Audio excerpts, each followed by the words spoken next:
Hello everyone, and thank you again for watching these videos that are going to help you in the future. Today we're going to learn about design thinking in education.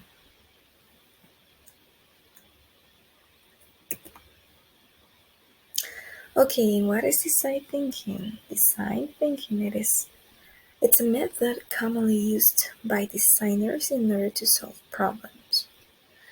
It's a plan, it's organizing your ideas in order to deliver a product, avoiding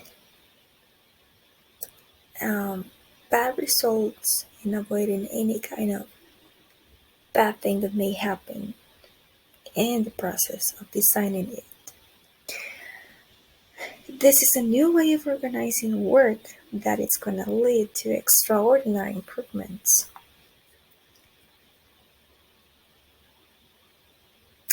Design thinking is used by many businesses and organizations. Why? Because the process is very simple to follow, it's very complete, and it promises a good result.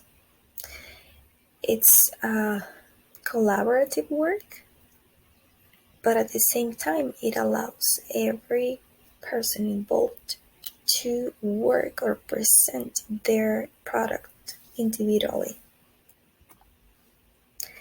The design thinking process. So the first step or the first stage in design thinking process is to gain an empathic understanding of the problem you are trying to solve, um, which involves, asking questions to experts in order to find out more about the area uh, of concern, about what we are working on, what we are trying to um, give a solution to. Empathy is crucial to a human-centered process, such as design thinking, because empathy allows design thinkers to not just have their own assumptions about the world, but to get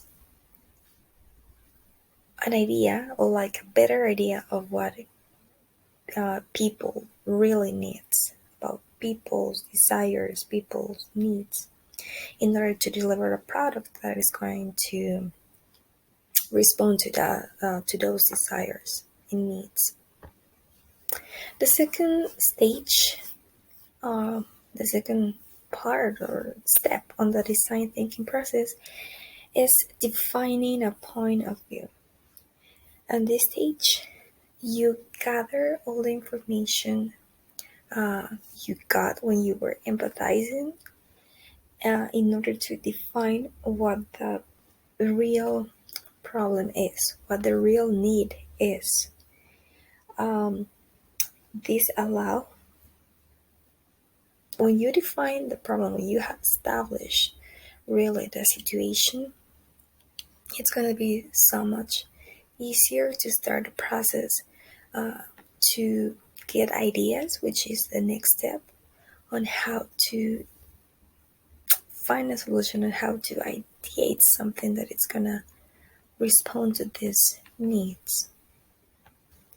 Okay, now we've come to the part to um, get ideas, to start brainstorming, to try to find the best way possible, the best response possible to the problem or to the situation we have just defined.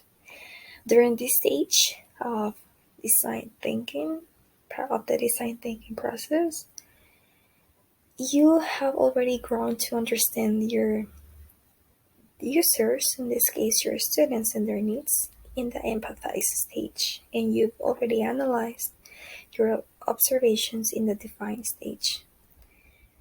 Now, you and your team members can start to think outside the box, can come with um, getting ideas like individually and working all together, like shaping the idea that is gonna pretty much respond to the situation that we have. And how are we gonna do it? Well, now we have the next stage. And the next step is prototype. In this stage, the design team they will now produce a number of non-expensive, scalable versions of the product, or they're gonna create specific features found within the product, so they can pretty much investigate the problem solutions generated in the previous stage.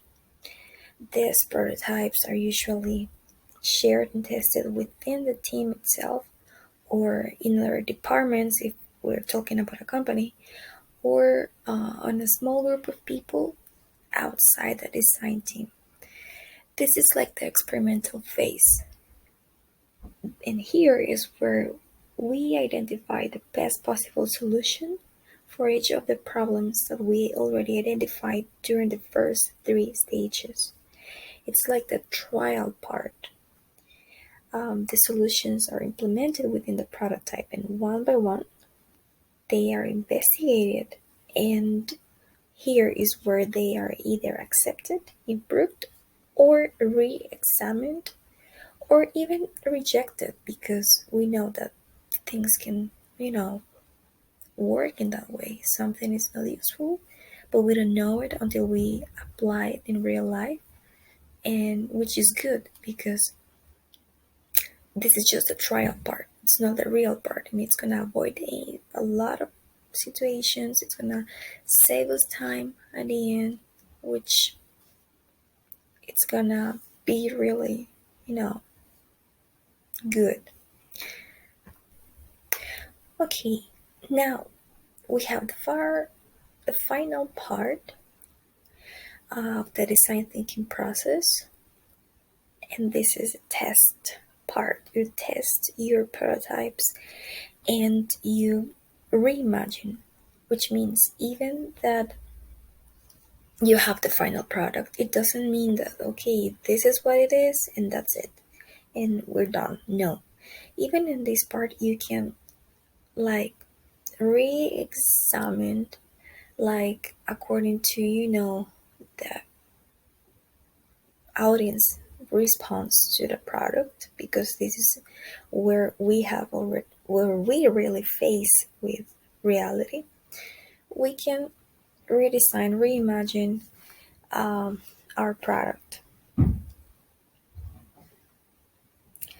The results generated during the testing phase, they are used often to define one or more problems and inform the understanding of the users, the conditions of use, how people think, how people behave and feel, and to empathize again.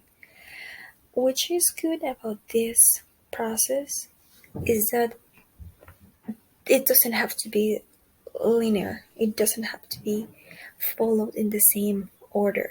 We don't have to go like empathizing, defining, ideate, prototype, test.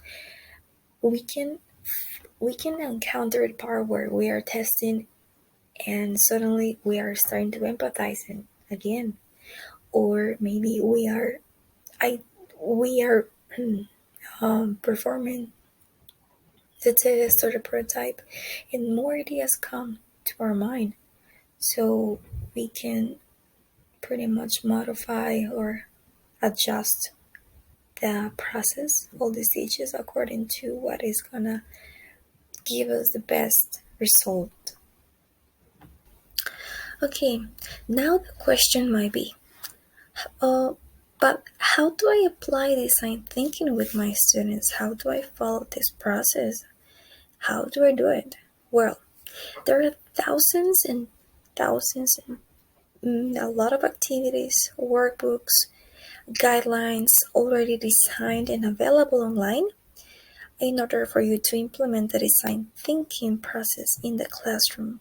Well, in the classroom and outside of the class as well.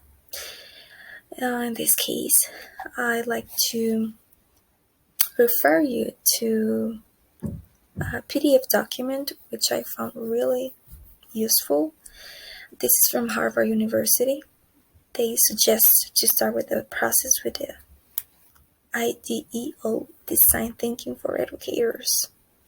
This is a toolkit, and this is a very good way to start implementing this kind of methodology with our students.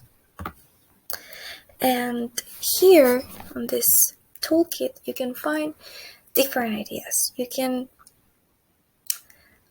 find different questions that might come to your mind once you start the process, and also it offers you, it gives you the answers or the possible answers of those inquiries.